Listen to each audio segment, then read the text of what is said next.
ఏంటండోయ్ నేను chicken gravy curry ఎలా చేశానో చూసేద్దామని వచ్చారా? మీకు చాలా థ్యాంక్స్. ఎవరైతే వీడియో ఫస్ట్ టైం చూస్తున్నారో లైక్ చేయండి, షేర్ చేయండి అండ్ సబ్స్క్రైబ్ కూడా చేసుకోండి. అండ్ ఎవరైతే వీడియో చూస్తున్నారో వాళ్ళందరికీ welcome back to my channel. నేను మీ అశ్విని.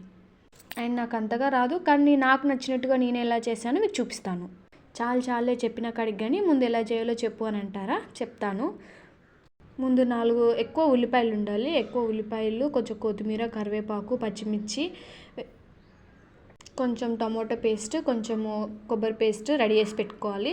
అండ్ మనం ఇక్కడ చికెన్కి మ్యాగ్నేషన్కి పసుపు, ఉప్పు, కారం వేసుకొని మ్యాగ్నేట్ చేసి పెట్టుకోవాలి. అండ్ అలా పెట్టుకున్న తర్వాత ఒక 30 minutes అట్లా క్లోజ్ చేసి పెట్టుకున్న తర్వాత కొంచెం కర్డ్ వేసుకోవాలి.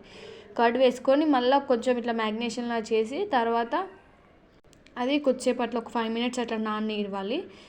అది నానే అంతలోపు మనము ఆయిల్ హీట్ చేసి దాంట్లో మనం కట్ చేసి పెట్టుకున్న ఉల్లిగడ్డ అంటారు, మీ సైడ్ ఏమంటారు నాకు తెలీదు. సో ఆనియన్స్ బాగా వేసుకొని బ్రౌన్ కలర్లో రావాలి. అట్లా బ్రౌన్ కలర్లో ఒక 5 minutes వస్తుంది. అందులో కొంచెం కరివేపాకు అండ్ కొంచెం కొత్తిమీర కూడా వేసుకొని అలాగే టమాటో పేస్ట్ కూడా వేసుకొని మనం బాగా టోస్ట్ చేస్తూ ఉండాలి. అలా టోస్ట్ చేసిన తర్వాత కొంచెం లో ఫ్లేమ్ పెట్టుకొని దాని మీద మూత క్లోజ్ చేయాలి. మూత క్లోజ్ చేసి అలా తీసిన తర్వాత ఇలా మంచిగా మగ్గుతుంది టమాటా, మంచి పచ్చివాసన పోతుంది.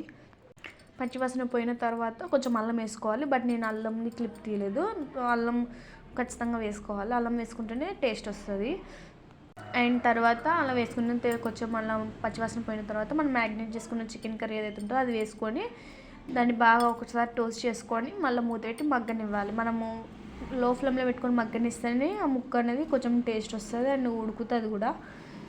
అండ్ కొంచెం ముక్క ఉడుకుతుందని అన్నప్పుడు మనము ఏదైతే కొబ్బరి పేస్ట్ ఉంటుందో ఆ కొబ్బరి పేస్ట్ కూడా యాడ్ చేసి దాని మీద కొంచెం లైట్గా కొత్తిమీర కూడా వేసుకొని అలానే మూత పెట్టాలి. జస్ట్ కలపకూడదు దాన్ని. అలా కొంచెం మూత పెట్టిన తర్వాతనే మనం కలుపుకోవాలి.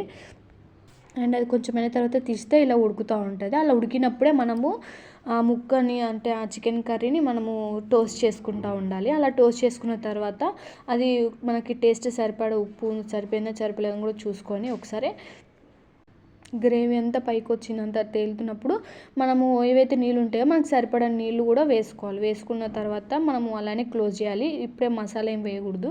అలా వేసుకున్న తర్వాత మనకి ఇంకా ఈ నీళ్ళు సరిపోతాయి అని అనుకున్నప్పుడు ఇంకా మనము గ్రేవీ కావాలి కాబట్టి మనము ఇంట్లో కొంచెం హాఫ్ నీళ్ళు వచ్చినప్పుడే మనము ధనియా పౌడరు, గరం మసాలా, చికెన్ మసాలా ఈ 3 వేసుకొని కొంచెం కొత్తిమీర వేసుకొని జస్ట్ అట్లా క్లోజ్ చేయండి. క్లోజ్ చేసి ఒక 5 seconds అట్లా ఆగి మళ్ళీ తీసి మళ్ళీ కలిపేసుకోండి. కలిపిన తర్వాత మూత ఏం పెట్టొద్దు, జస్ట్ అలానే ఉడకనివ్వండి. అలా ఉడికినప్పుడు ఆయిల్ అనేది కొంచెం పైన తేలుతుంది. అలా ఆయిల్ పైన తేలినప్పుడు ఒకసారి కలిపేసుకొని ఆఫ్ చేసేయండి. ఆఫ్ చేసేసి మళ్ళీ కలపకూడదండి. కలిపితే మళ్ళీ అది కొంచెం టేస్ట్ చేంజ్ అవుతుంది. మీరు ఎప్పుడైతే ఫుడ్ సర్వ్ చేసుకుంటారో అప్పుడు మాత్రమే జస్ట్ అలా ఒకసారి టోస్ట్ చేసి వేసుకోండి. గ్రేవీతో వేసుకోండి. చాలా అంటే చాలా బాగుంటుంది. నేను ఇలా వస్తుంది గ్రేవీ. ఇట్లా చేసుకున్న తర్వాత ఎప్పుడైతే మనం ఫుడ్ సర్వ్ చేసుకుంటామో అప్పుడు ఇలా వస్తుంది గ్రేవీ. హైలైట్గా ఉంటుంది. ఒకవేళ మీరు ట్రై చేసి మీకు నచ్చితే నాకు కామెంట్ సెక్షన్లో కామెంట్ చేయండి. And thank you for watching this video.